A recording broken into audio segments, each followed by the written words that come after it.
Okay. सो आज हम बात करने वाले हैं एक ऐसे टॉपिक के बारे में जो अक्सर इंटरव्यू में पूछा जाता है। और जितने भी जावास्क्रिप्ट के जो इंटरव्यू होते हैं उसमें जो फ्रेशर्स हो या चाहे वो एक्सपीरियंस पर्सन हो, दोनों को ये क्वेश्चन पूछा ही जाता है और ये टॉपिक आपको पूछा ही जाता है। तो जो टॉपिक ये है कि जावास्क्रिप्ट के अंदर मॉड्यूल क्या होता है। सो देखो यार, मैं एक बेसिकली एग्जांपल के थ्रू समझाता हूँ कि जावास्क्रिप्ट के अंदर मॉड्यूल क्या होता है। सो सपोज हमारे पास दो फाइल है और एक फाइल के अंदर अंदर हमने कुछ कोड डाला हुआ है, लाइक लाइक कुछ फंक्शनलिटी लिखी हुई है, कुछ क्लासेस बनाए हुए हैं, कोई वेरिएबल डिक्लेयर किए हुए हैं, और वो सब हमने कोड एक फाइल के अंदर लिखा हुआ है। अभी हम लोग क्या करेंगे, उसी वो जो फाइल का जो जितना जो फंक्शनलिटी है, जो क्लासेस है, उसको हम लोग क्या करेंगे दूसरे फंक्शन के अंदर हम सॉरी दूसरी फाइल के अंदर हम लोग वो यूज करेंगे, वो कोड को यूज करेंगे।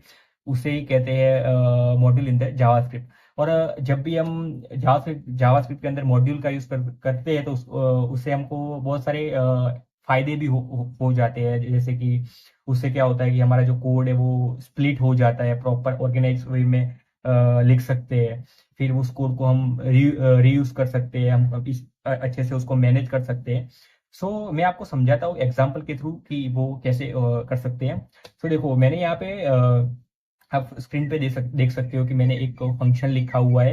एक मैच डॉट जेएस करके वो फाइल है, उसके अंदर मैंने एक फंक्शन लिखा हुआ है कि वो फंक्शन क्या करेगा कि ये जो दो वेरिएबल है उसका सम रिटर्न करके दे देगा। तो यहाँ पे मैंने क्या किया कि यहाँ पे मैंने उस फंक्शन को एक्सपोर्ट किया है, और उस फंक्शन को मैंने इस ऐप डॉट जेएस के अंदर हमने यूज किया है।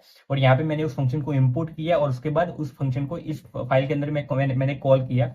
तो जब भी मैं मेरी जो ऐप डॉट जेएस है उसको रन करूंगा तो मेरे को यहाँ पे उसका रिजल्ट मेरे को दोनों वैल्यू का सम है वो मेरे को मिल जाएगा। और ऐसे ही आप खुद के भी मॉड्यूल बना सकते हो, और ऐसे भी बहुत सारे बिल्ट इन मॉड्यूल भी होते हैं नोड जेएस के अंदर, जावास्क्रिप्ट के अंदर, जैसे कि एफएस मॉड्यूल हो गया जो फाइल सिस्टम के लिए यूज होता है।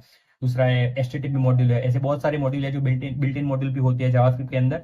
आई होप कि आपको अच्छे से समझ आ चुका होगा कि जावास्क्रिप्ट के अंदर मॉड्यूल क्या होता है। अगर आपको अच्छे समझ में आ गया तो इस वीडियो को लाइक करें, शेयर करें और सब्सक्राइब करना ना भूलें।